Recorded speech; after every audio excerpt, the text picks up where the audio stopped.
Ready? Give me a thumbs up, let me know.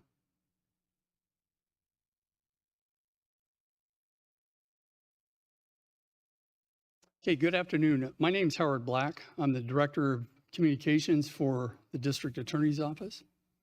I want to just give you just a quick overview of what we're going to do with the presser here. We're going to start out with District Attorney Michael Allen. We'll be making his notes and comments to all of you. Then all of the media, you have a list of the order that we're going to go into. I don't want to spend a lot of time going through spelling of names, but from Michael, we'll go to the Chief of Police of Colorado Springs. From the Chief, he'll introduce the Mayor of Colorado Springs. From the Mayor, we'll go to the past Mayor of Colorado Springs. From the past Mayor, we'll go to the SAC, the FBI, so the Special Agent in Charge of the Denver Field Office. From there, we'll go to the Colorado Springs Fire Department.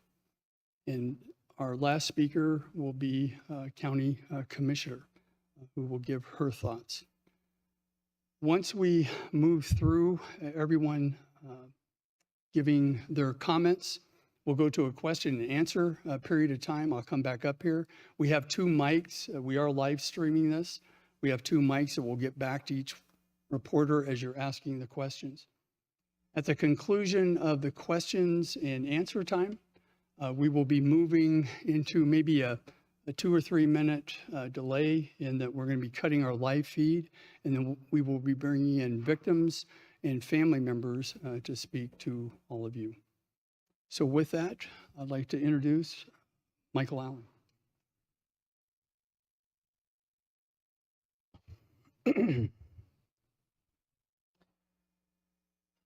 Today marks an important step in the recovery journey for the victims and family members of the ClubQ shooting and for our community here at the foot of America's mountain. As District Attorney, I'm constantly humbled and honored to serve this community along so many people who are committed to the pursuit of justice. That pursuit can at times seem daunting and unrelenting, but through the strong relationships we have fostered here, the journey is one that we never walk alone. We walk it in service to this community and to the victims of this horrific act. Collaboration and thanks to fellow law enforcement agencies is paramount to this effort today. The relationships we have in the law enforcement community here in the 4th Judicial District is unmatched and speaks to the commitment to public safety shared by everyone in the Pikes Peak region. Colorado Springs Police Department had a quick and decisive response, including loading grievously wounded victims into patrol vehicles and rushing them to area hospitals. That is coupled by the response from Colorado Springs Fire Department, who did the same thing. Were on scene as quickly as they possibly could and began jumping to the service of people that were injured beyond belief. The efforts of both of those agencies undoubtedly saved lives. And I and this community are indebted to their service. I want to thank the FBI. Their extensive law enforcement response helped us build a case that reached a maximum possible sentence in a relatively short amount of time.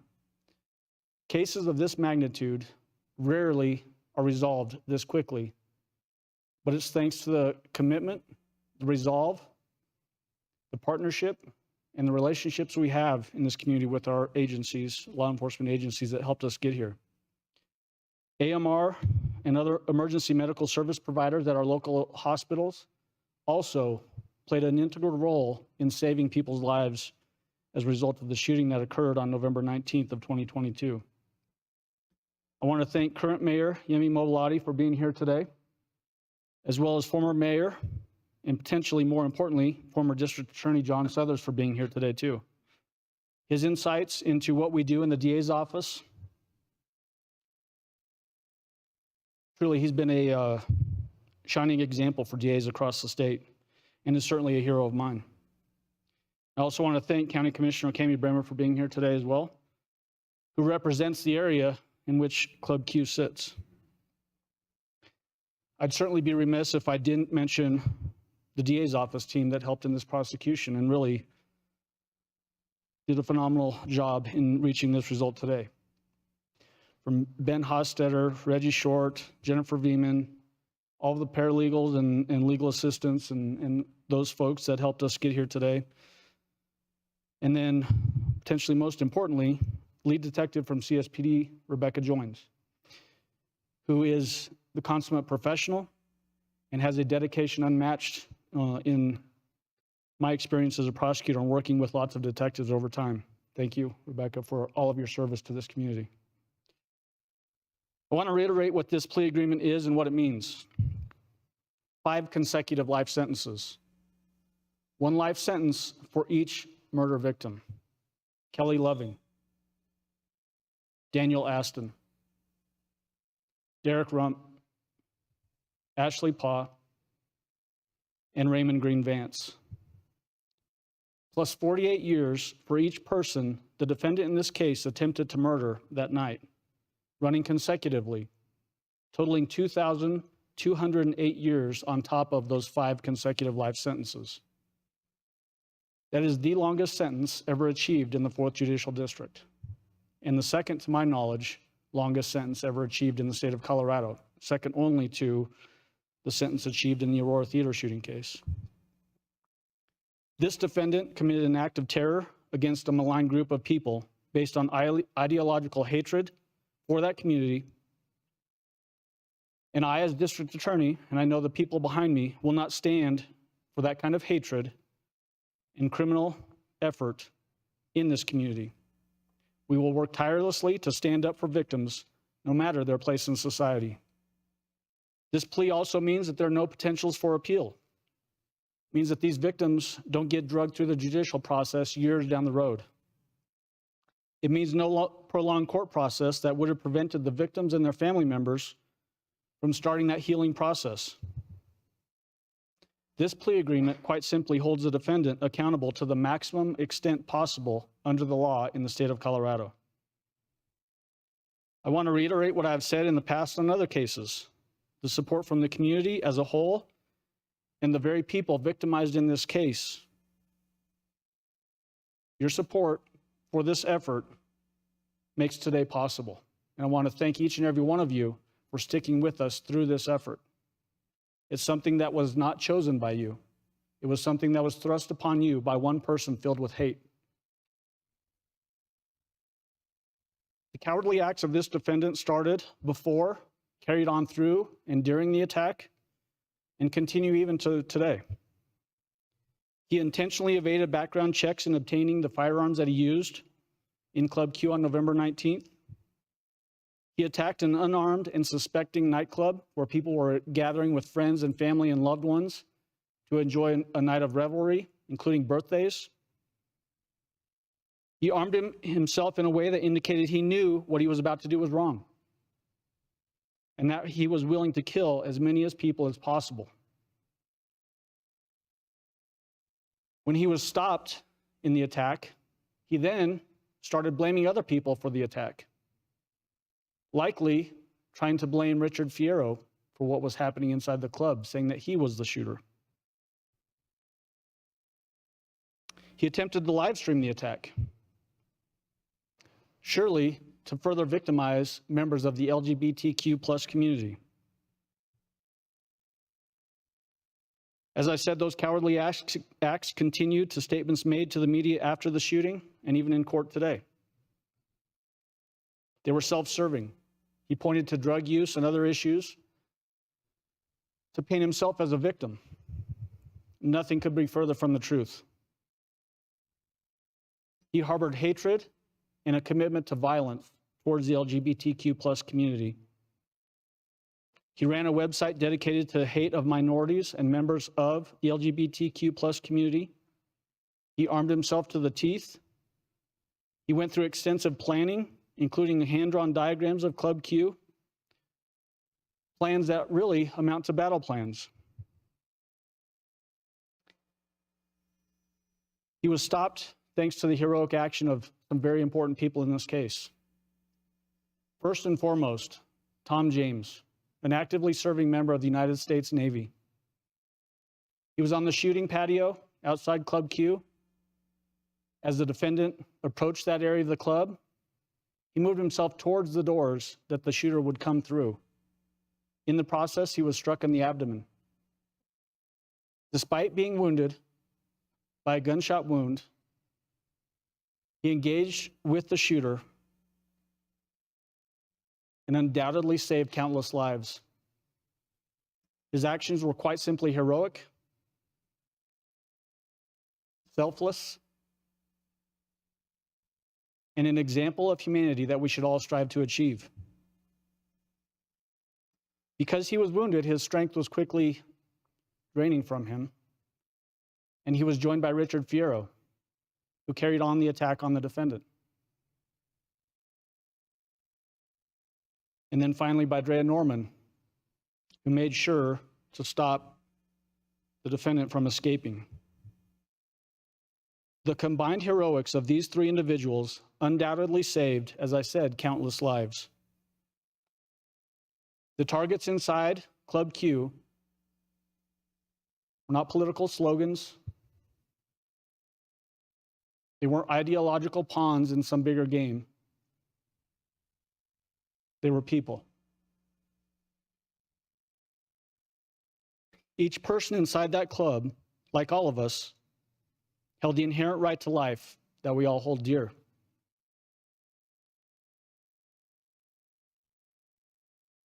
I want to talk just a minute about the guns that he used.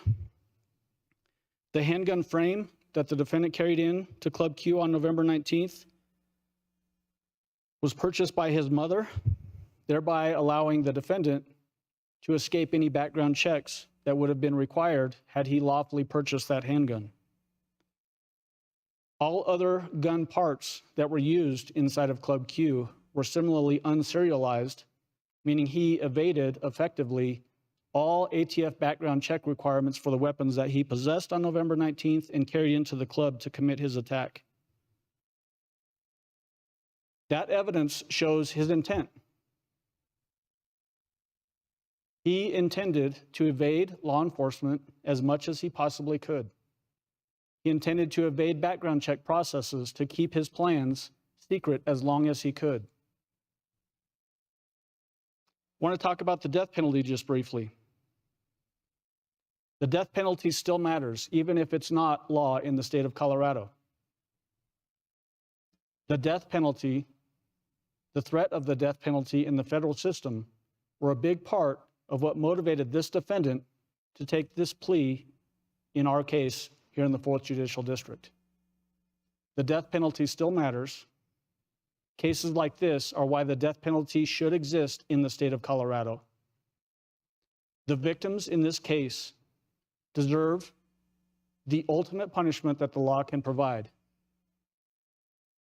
And they were robbed of that by changes in the law just a few short years ago.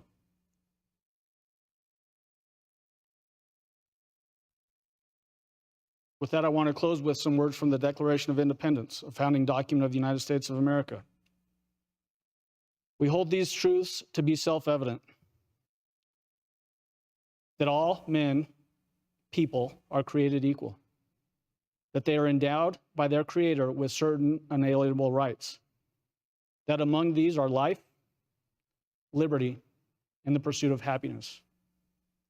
And everyone in the 4th Judicial District in the state of Colorado can hold dear to those words.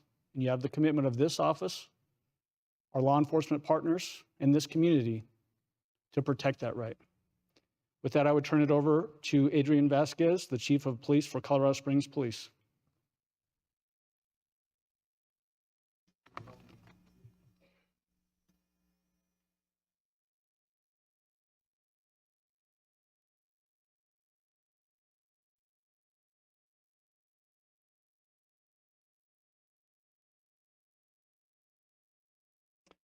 Well, thank you, everybody. Good afternoon, and thank you for being here on this incredibly important day. While the tragedy that began on November 19th of 2022 brought us down this road, today we have some solace that justice was swift.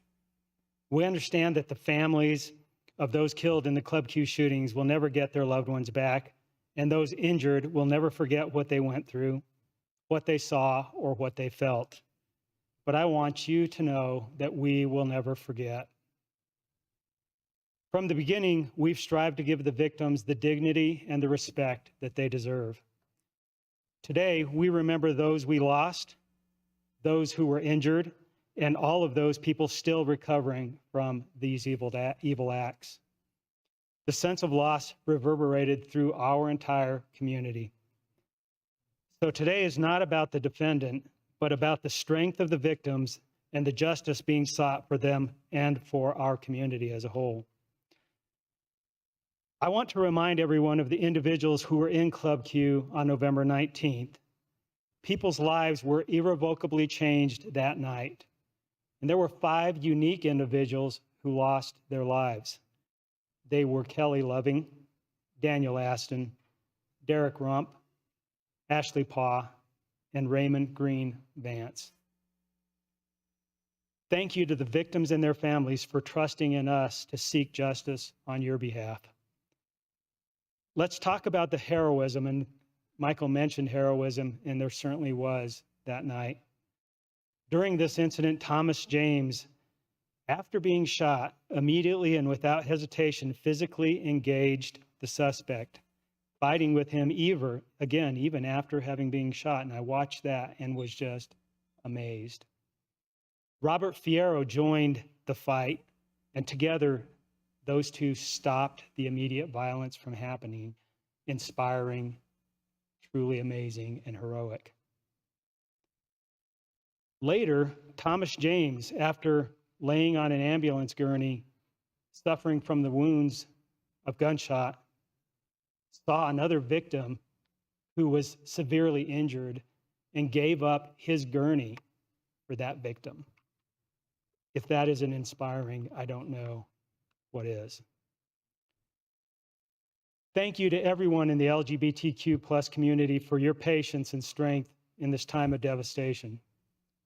Thank you to former Mayor Suthers for your leadership, and to the greater Colorado Springs community for your compassion and support of everyone affected. Thank you to all of our local and federal law enforcement partners for quickly coming to assist us in our diligent and thorough pursuit of justice. Partnerships like we see here in the 4th Judicial District with all of our local agencies, with our federal law enforcement partners, with our medical staff, AMR, our hospitals, is not seen in other parts of the country to the extent that it's seen here. And I'm so fortunate and thankful that we live in a community like Colorado Springs. Finally, thank you to the 4th Judicial District Attorney's Office for a swift and just conclusion to the state legal prosecution. I have received a formal request from the United States Attorney's Office requesting that we do not release any documents, evidence, or videos due to their active investigation. While the conclusion of the state investigation has resulted in justice being found for our victims, CSPD will honor the continued pursuit of justice at the federal level and will not be releasing anything at this time. When the judicial process at the federal level has concluded, we will be releasing video and documents, but for now, we continue pursuing justice. I ask the media and every person who watched today's proceedings to remember the people shown or described are people who we care about. Please show them the respect they're owed by all of us. I know that no words I say today can change the loss of your family members. Words can't help those who were injured heal faster. They can't remove the trauma suffered by so many in the in the LGBTQ plus community. What I hope today does is remind everyone that you are not alone. Every member of the police department stands by you today, tomorrow, and in the future. We are here for you and have been honored to stand with you as you have shown the world what love and strength is. And with that, I'd like to introduce the Honorable Mayor Yemi Mobilati.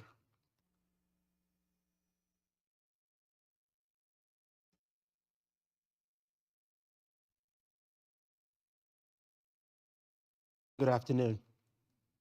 First of all, I'd like to acknowledge the survivors and the family members and friends in the house. We see you, we remember you, and we will be here for you. And that's my pledge to you. Friends, today justice has been served. First of all, I'd like to thank District Attorney Michael Allen for leading this effort with professionalism, transparency, and the utmost respect for the victims, survivors, the family members of the LGBTQIA2+ community, and everyone in Colorado Springs and beyond who has been impacted by this tragedy. My thanks to Police Chief Adrian Vasquez and Deputy Fire Chief Jamie McConaughey and their teams for their response in minutes, hours, and now months that have followed. To our partners at the FBI and El Paso County, thank you. And to all those in the community and across the country and around the world who have supported the victims, survivors, and their families as well, we thank you.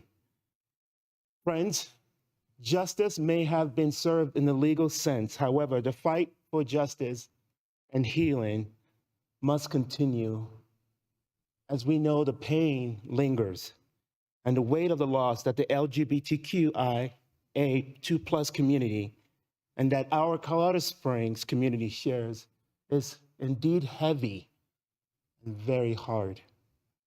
And still, in the darkest of times, we choose to find the light as best as we can.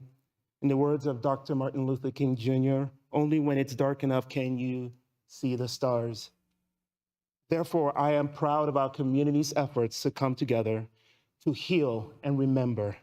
And I'm proud of all those who helped save lives that November night in the face of evil.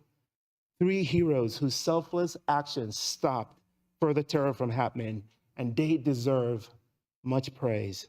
And they are Tom James, Richard Fierro, and Drea Norman.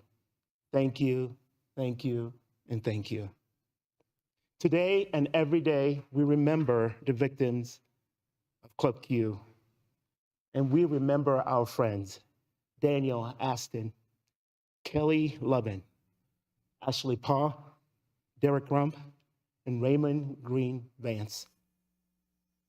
Borrowing from the Honorable Judge Michael McHenry's words earlier today, he mentioned that hate will not be tolerated, that the LGBTQIA2+ community is as much part of our human family as anyone.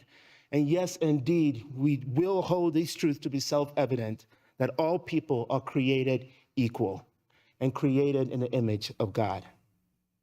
And as we begin this next phase of recovery, as your mayor, I will work to build a city where everyone has the right to thrive and be safe and be welcome and be seen as they are. We are Colorado Springs. It is now my pleasure to welcome a great leader who has stood with with Colorado Springs, and this is our former mayor and my predecessor, John Suthers.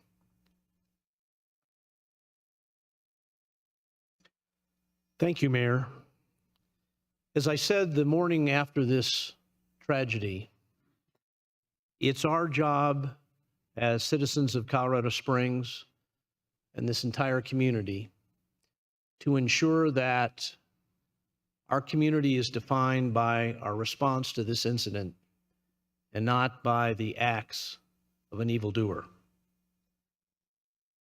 And I am absolutely convinced at this point in time that history will judge it just so, that our community will be defined by our response to this heinous crime.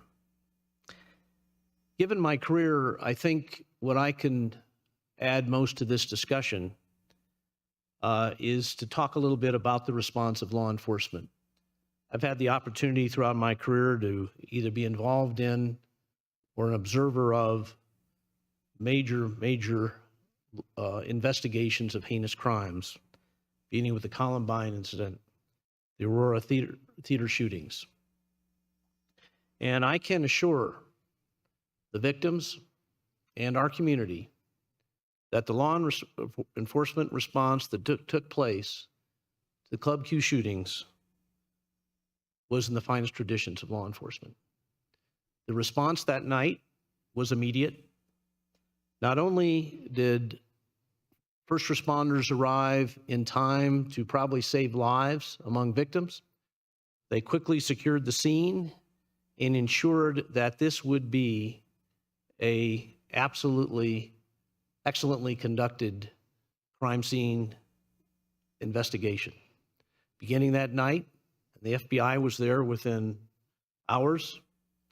That crime scene was secured, and I saw the meticulousness to which that crime scene was processed. And I knew right there that that would pay off down the road. Well, we're here today to acknowledge the fact that that incredible work that took place immediately in response to the crime has paid off with the disposition of this case. But the law enforcement response wasn't just the investigation of the crime scene and the follow-up. It was also making sure that the law enforcement agencies of the 4th Judicial District and the federal government, that their victim services programs were brought to bear on this case and for the benefit of the victims. Every single victim in that club was assigned a victim advocate. And that was very, very important. This was done right, and I, based on my experience, can assure our community and the victims of this crime that the disposition reached today, in light of the state of the law in Colorado without a death penalty, this is the best possible disposition that could have taken place. Justice was achieved to the maximum degree allowed under the laws of the state of Colorado. And I want to thank the law enforcement community that's represented here today for the excellent work that they did that resulted in this disposition. And with that, it's my privilege to introduce Mr. Mark McCulloch, the Special Agent in charge of the Denver Field Office of the FBI.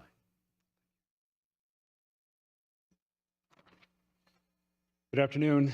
On behalf of the men and women of the FBI, let me first say that we share in the sorrow of the Colorado Springs and the greater LGBTQ+ community, and we extend our deepest sympathy to those who lost family and friends in this tragedy. The FBI has assisted with this investigation since that awful night in November, when we dispatched special agents and specialized investigative and forensic resources to support our local partners at the ClubQ scene. But it wasn't just the police and fire personnel that we rushed to help.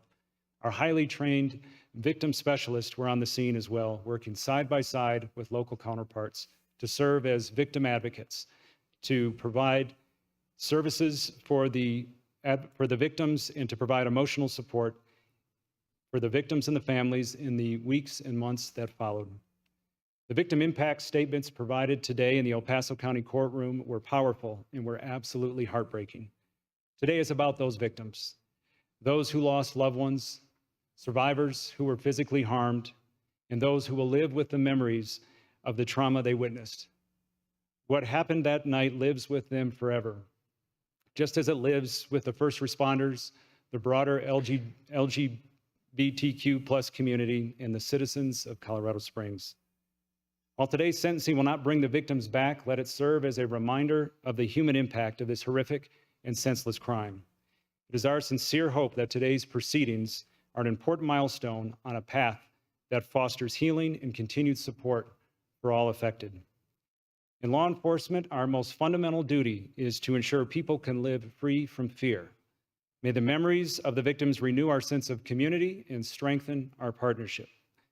The FBI is proud to stand beside the agencies represented here today and support all citizens of Colorado Springs. Working together, we can promote public safety and make a difference. That is why FBI Denver responded that night in November and why I am here today. We stood with you then, we stand with you now, and we will stand with you in the future. It's my honor to introduce the Deputy Fire Chief, Jamie McConaughey from the Colorado Springs Fire Department.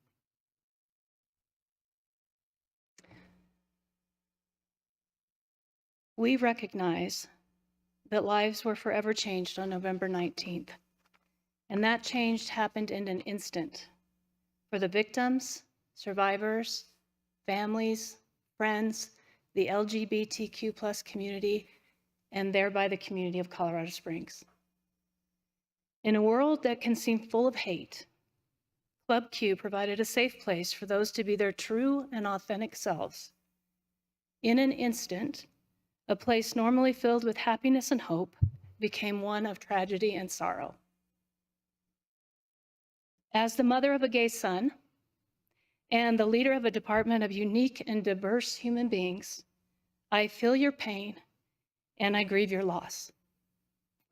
As a department, we want you to know that we will carry your instant on our hearts forever. Every firefighter who raises their hand to serve is called by their heart to this profession and was honored to serve their community and their loved ones with the life-saving measure performed that fateful day. The heroism of the civilians that risked their lives to detain the shooter is the most important first step in this tragedy. I am confident that these 3 role models did not wake up that morning thinking about the difference they were going to make in many, many lives, yet through their bravery that occurred. Typically, in incidents of this nature, firefighters are staged on scene, awaiting the opportunity to do their jobs, while law enforcement do theirs, to ensure the safety of the scene and so that additional lives are not lost.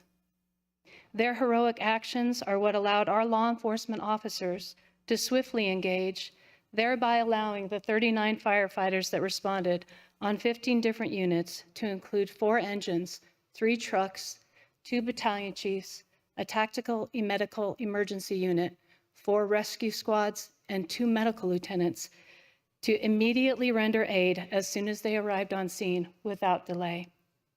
Without these heroic acts, there is no doubt we would be telling a very different story today. I would also like to commend our police officers that flooded the scene and very swiftly provided medical care as well. Their quick actions undoubtedly saved lives. We appreciate the support and response of our mutual aid partners, Fountain, Security, Monument, and Falcon Fire Departments, who assisted our ambulance transport provider, American Medical Response, by providing additional transportation and advanced life support medical care to the injured as our emergency medical system was overrun with the transport of 17 patients to local area hospitals. I would also like to acknowledge our hospital systems, UC Health and Centura, who virtually received no warning of what was rapidly approaching their emergency department doors by ambulance, fire, law enforcement, and those that were injured and drove themselves. With the first call coming into the dispatch center at 11:56 p.m. and the last victim transported from the scene at 12:29 a.m., this left little time for the trauma service lines at both hospitals to spring into action and immediately address numerous full trauma responses. The critical medical intervention that was provided made a significant impact on many lives. The saying that it takes a village was truly present on this day, and the collaborative work that we do within our community and region to prepare for mass casualty incidents well before the incidents unfold was felt in our community that night and certainly made a positive impact on the outcomes of the many that were injured. While we're proud of our efforts and the collaboration of our entire community, we will always be saddened by the lives that were lost and our inability to save all who were put in harm's way. Your loss will always be ours as well. Incidents of this magnitude do not just go away because the call ended, the last patient was transported, or the threat was mitigated. The grief, fear, anger, and so many other emotions may not go away today either because there is a conviction. While we cannot change the events of the past, we know that hope will always live on. Harvey Milk, the first openly gay elected official in California, who was assassinated in 1978 because of who he was, once said, "Hope is never silent." And it is our hope for every person that has been impacted, today is where healing may begin. Thank you very much. And I'd like to introduce Cammie Bremer, Chair of the Pasco County Commissioners. Good afternoon. Today we gather here united as a community, bound together by a shared grief and a collective determination to heal. We condemn the heinous actions surrounding the tragedy that unfolded at ClubQ, an act that shook our community to its core. But amidst the darkness, we find strength in the resilience and unity that defines us. First and foremost, let us express our heartfelt gratitude to the brave first responders who rushed into danger without hesitation. These selfless individuals put their lives on the line to protect and save others, embodying the very essence of heroism. Their courage and dedication remind us of our community's unwavering commitment to one another. We extend our deepest appreciation to the hospitals and medical professionals who worked tirelessly to provide swift and compassionate care to the wounded. In the face of unimaginable tragedy, their expertise and unwavering commitment to healing became a beacon of hope. They have shown us the remarkable power of compassion and resilience in the face of adversity. I also want to thank Michael Allen and the entire District Attorney's Office for their tireless efforts to bring justice to those affected by this senseless act. Pursuing justice is a critical step in the healing process, ensuring those responsible are held accountable for their actions. We stand together to support their work and dedication to seeking justice for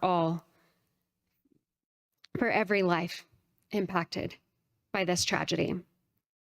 Let us focus our energy on healing as a community. The wounds inflicted upon us are deep, but together we can find solace and strength in one another. We must embrace our differences and stand as a united front against hate and against violence. By fostering empathy and understanding, we can build bridges that span all divides, reinforcing the resilience of our community. In the days and the weeks ahead, let us continue our support and compassion for those most affected by this tragedy. Let us remember the victims with love and honor their memories by striving to create a community that rejects hatred, violence, and division. May we comfort in each other's embrace and work together to forge a future where every member of our community can live free from fear. Together, we will overcome this darkness, and together we will shine as a beacon of hope, unity, and healing. Thank you.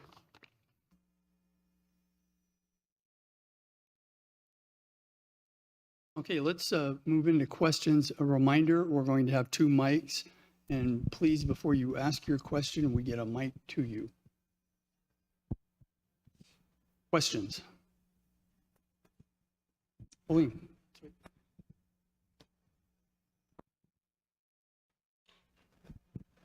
Hi, I have a question for the FBI. Have you recommended that federal charges be filed against the shooter, and what charges?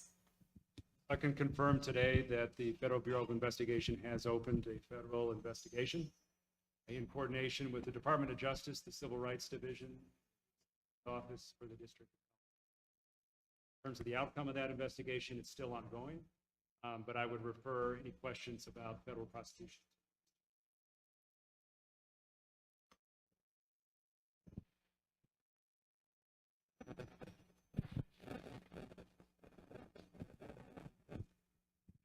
My question's for District Attorney Michael Allen. You mentioned that the mom, there's evidence that you guys have collected that Laura Vopel, the defendant's mom, gave him at least the AR-15 that he then went and used in the ClubQ shooting.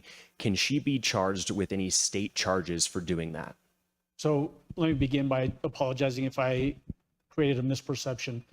She didn't provide anything that had to do with the AR platform that was carried in by the defendant on that November 19th night.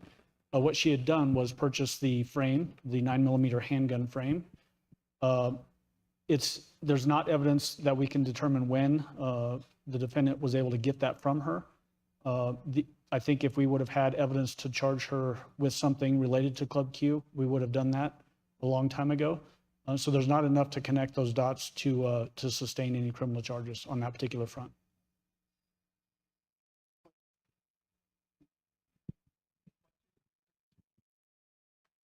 Moment.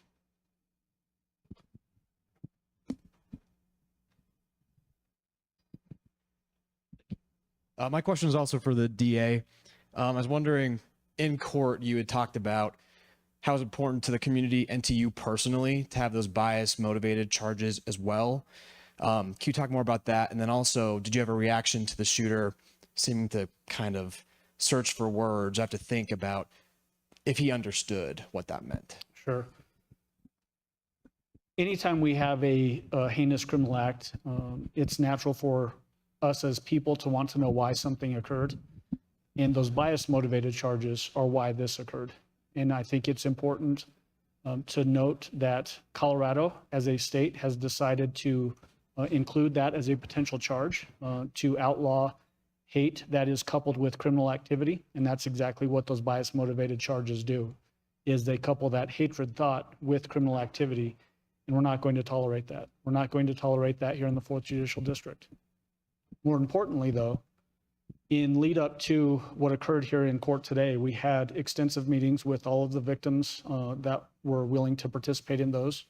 Some people are too traumatized to participate in those conversations, but the ones that could and were willing to engage in that, it became very apparent that overwhelmingly it mattered to them. And so for that, as the district attorney here in the 4th Judicial District, if it mattered to them, it mattered to me. As it relates to the defendant's conduct, as I said, he's a coward. Anytime you go into any establishment and you arm yourself the way that this defendant armed himself, knowing that where you're going and what you intend to do there, that the people inside there are unarmed and unable to effectively counter the firepower that you're bringing in, that is the epitome of being a coward.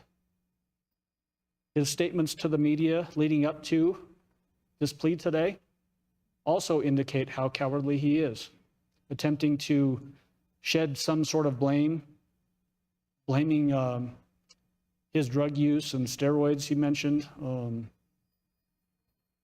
Cowardly. Knew exactly what he was doing. That's why he armed himself the way he did. That's why he wore a vest, a tactical vest inside the club. That's why he had flashbang devices attached to his vest. He knew what he was doing was wrong. He knew he was attacking an unarmed group of people, and he did it in a cowardly way. That's why when Tom James and Richard Fierro engaged with him, that's why he's tried to blame them for the shooting. He's a coward. And the comments and his actions in court today belie that idea, that he's a coward. That's why he struggled, coming up with the words and the justification for why he was taking a plea.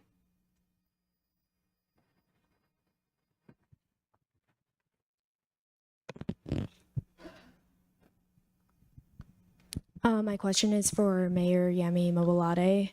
So during the hearing, many of the survivors say they still felt the terror of that day when they go to the grocery store, when they're at a gas station. Is there anything that you will be doing to make them, the LGBTQ plus community, feel comfortable in this city going forward? Yes. So healing takes time. And as mayor, I'm fully aware that the LGBTQ plus community needs a mayor for the long haul. So I don't have any specifics, but I would tell you that I'm connected with a number of the members of the LGBTQ plus community, and as they need help as mayor, I'll be here to assist them, because this is going to be a long journey as the pain lingers in our community.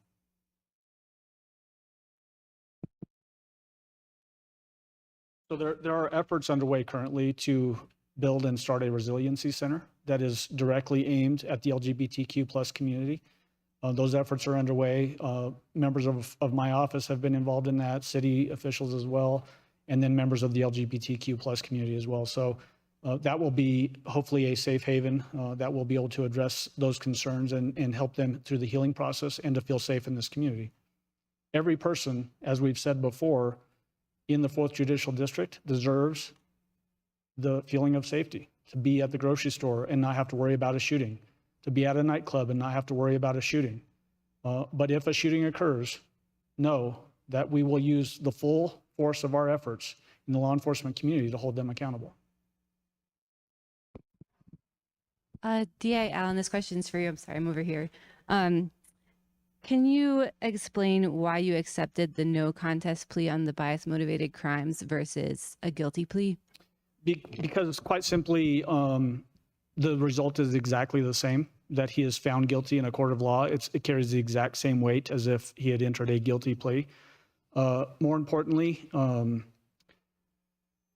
it was important that this case be marked for what it was, which was a terror attack based on hate for a particular community. But wanting to make sure that we achieve the quickest solution to this case to lessen the burden on the victims and the victim family members. If this case had proceeded towards a trial track, there's so many examples out there that this thing would have drug on for quite some time, which would have prevented folks from getting into that healing state that they can hopefully get into now, where they can stop worrying about what's happening in this case and can start worrying about how they heal and how they recover from this. And so that was a small price to pay, knowing that it's the exact same result, but getting a quick resolution to this case, knowing that it shortcuts any potential for appeal, as I mentioned earlier. That's a huge one. When we have, community impact cases like this that go to trial, you have mandatory appeals, you have other things that happen in the case, and it just continues to reopen the wounds for victims, and this prevents that as well. So it was a very small price to pay to achieve the maximum potential sentence in this case. Mr. Allen, I had a question for you. Do you have an opinion on whether federal charges should be pursued by the U.S. Attorney's Office against this defendant? So, obviously I don't have any jurisdiction over the federal system. I can't dictate how or what is pursued there. But I think my statements at the very beginning were quite clear. I think that this case is exactly the kind of case that deserves a death penalty option. There exists for this case only one death penalty option, and that is at the federal level. And I'll leave it at that. My question is for District Attorney Allen as well. There's been speculation throughout this that the defendant was using non-binary pronouns solely as a defense tactic. What is your position on that? Well, I'd like to use some very blunt language, but I'll keep it proper because we've got so many people here. I thought it was, again, another mark of his cowardice. I think he was trying to latch onto something to avoid the bias-motivated charges, but also trying to avoid potentially what could happen in the federal system. As I said, the death penalty in the federal system, I think, is a big reason why this defendant decided to take a guilty plea with the sentence that we achieved in this case. Part of that is that in the federal system, if you show substantial mitigation, so if you take full responsibility at the state level, that can sometimes avoid a federal death sentence pursuit.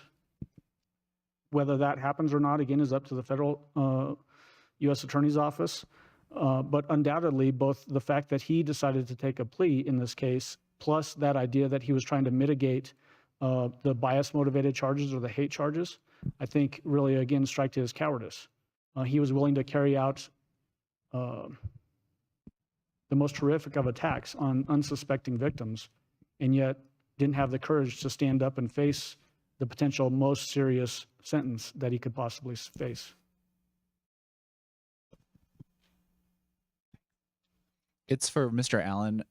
Just two things really quickly procedurally. What happens to the other charges that had been filed against him? Yeah, that's a great question. So this is can be confusing for people that aren't familiar with the criminal justice system. We obviously charge a number of charges, over 300 total charges. Some of those were, I'll just use the murder in the first degree charges. There's after deliberation and with intent, which is what he pled to. We also charge murder in the first degree extreme indifference. If we go to trial and we achieve conviction on both of those, essentially the sentence merges into one sentence. So essentially, what we did was we just, in the plea agreement, merged all the sentences together for the different theories of the different charges to achieve what we would have achieved at trial, which is the 5 life sentences consecutive plus the 2,208. So essentially, the other charges get dismissed in a situation like this because they would have merged if we had gotten convictions at trial. Does that answer your question? Thanks.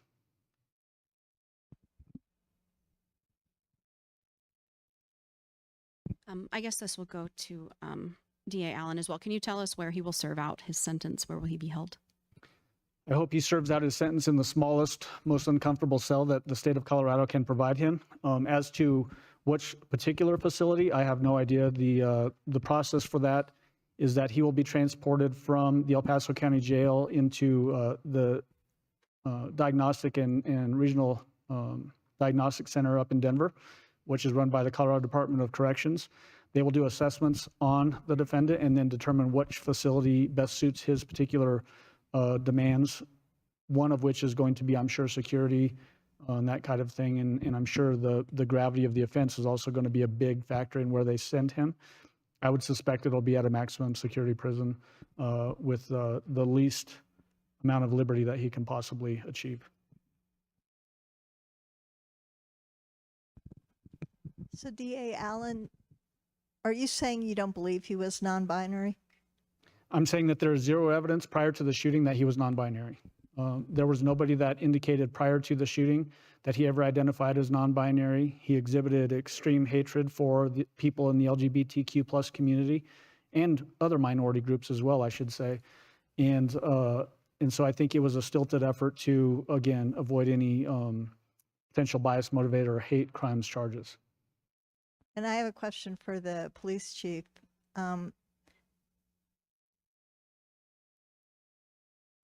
When you interviewed him, and he said that he was non-binary, whether he was or not, did he explain why he went after the LGBTQ community?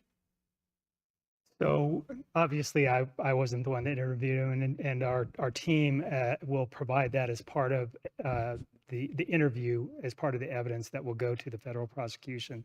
So we won't be answering any specific questions about what he might have said during interviews and things like that at this time. So he didn't actually submit to a lengthy interview. In fact, it was a very perfunctory interview. It was not in length at all, and I don't believe that he ever said that he was non-binary at that time.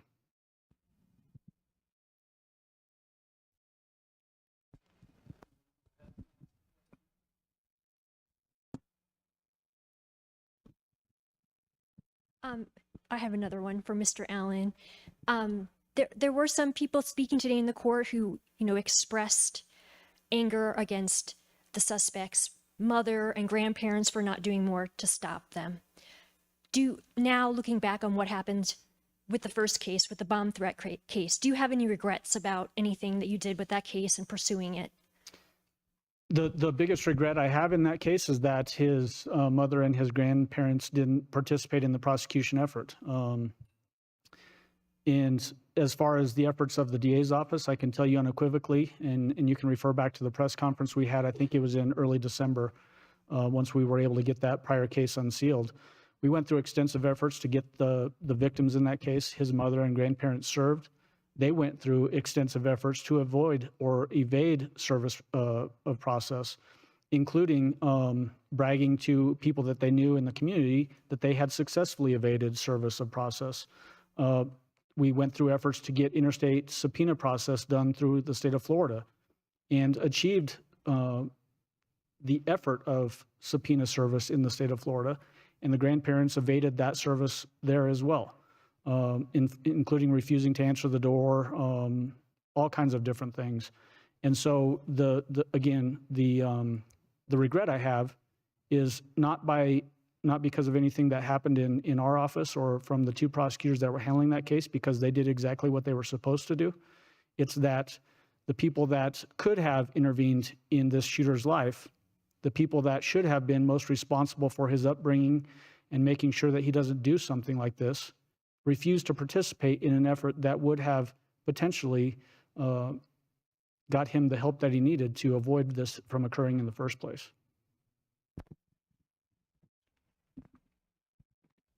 DA Allen, this is something I've wondered since you held that press conference about the court-ordered subpoenas. How can 3 different people willingly violate court-ordered subpoenas? How is that not a violation of either Colorado law or federal law? And if it's not, should it be? So you're missing a particular step in that, Sean. So essentially, it's not a court order until they're effectively served with a subpoena, and they were never effectively served. Until you hand them a subpoena, they're not effectively served. So there's no violation of any laws or anything like that or a court order. Does that answer your question? Yep.